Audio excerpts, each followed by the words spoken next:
Moi, j'aime raconter des histoires, raconter un ressenti, un moment de vie, la façon dont le mouvement est capturé, surtout avec l'eau. Et je vais un peu me laisser guider par les mots. Moi, c'est Morgane, je suis illustratrice et designer d'étincelles. J'aime bien dire designer d'étincelles parce que pour moi, c'est créer une étincelle au-delà du graphisme. C'est quelque chose qui va créer une lueur entre celui qui regarde et celui qui fait. Je suis née à Paris.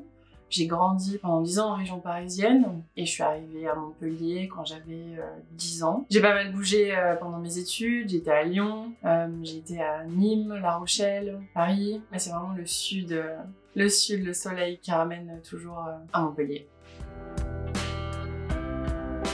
Moi, j'aime raconter des histoires. J'aime dévoiler des émotions, des instants de lumière, raconter un ressenti, un moment de vie, vraiment avoir cette perception d'un moment qui va être capturé sur l'instant, mais qui va perdurer à travers la lumière.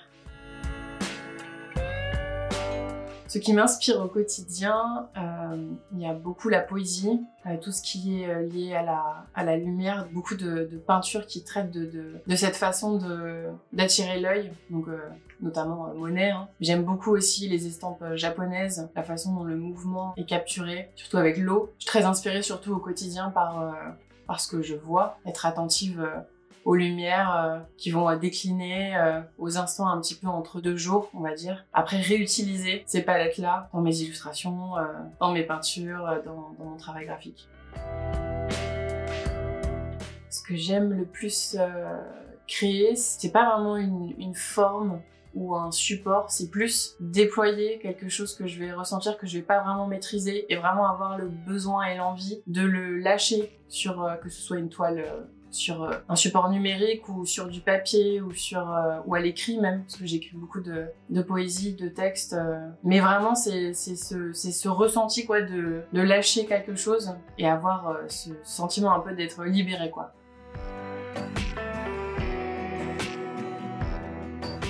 L'œuvre qui me fait vibrer quoi, avec laquelle j'ai un lien assez fort, c'est une illustration avec une fenêtre et une silhouette, un personnage qui observe une scène lumineuse, pour moi qui est à la fois dedans et dehors. Voilà, vraiment une signification particulière pour moi. Je trouve qu'elle dégage quelque chose qui me donne envie d'en faire d'autres, quoi, qui me stimule créativement et qui m'apaise beaucoup. La dernière œuvre que j'ai créée, c'est une page blanche avec une fenêtre avec les battants qui sont ouverts vers l'intérieur et on plonge dans un paysage avec des vagues et à l'horizon, on va dire une lueur comme si le soleil venait de tomber dans la mer, un peu à un endroit où on a envie d'aller après la tempête. J'ai plusieurs processus de création. Celui qui revient le plus souvent, c'est soit une émotion qui est déclenchée et j'ai besoin de la lâcher, soit je vais aller chercher comment parler de cette émotion. Je travaille avec un livre que j'ai qui s'appelle Le Dictionnaire des symboles et j'aime vraiment aller chercher un symbole par exemple lié à une émotion ou un rêve ou peu importe une histoire qu'on va me raconter, quelque chose qui va m'interpeller quoi. Et je vais aller voir la symbolique et je vais un peu me laisser guider par les mots.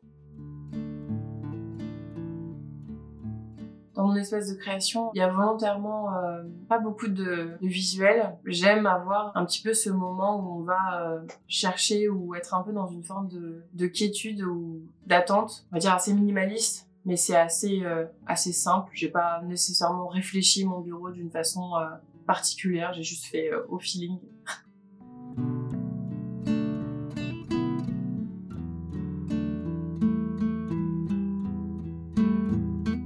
L'endroit que j'aime le plus dans mon intérieur, mon salon, quand il y a en fin de journée le soleil qui décline, ça fait une lumière qui traverse tout mon appartement. Et comme beaucoup de choses sont blanches, on a cette lumière très chaude qui se propage partout et j'adore.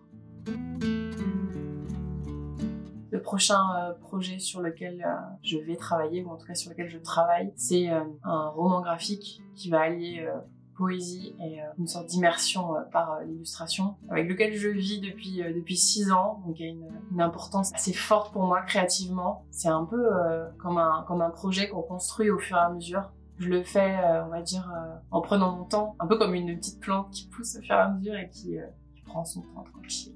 Faut pas trop être brusqué, quoi.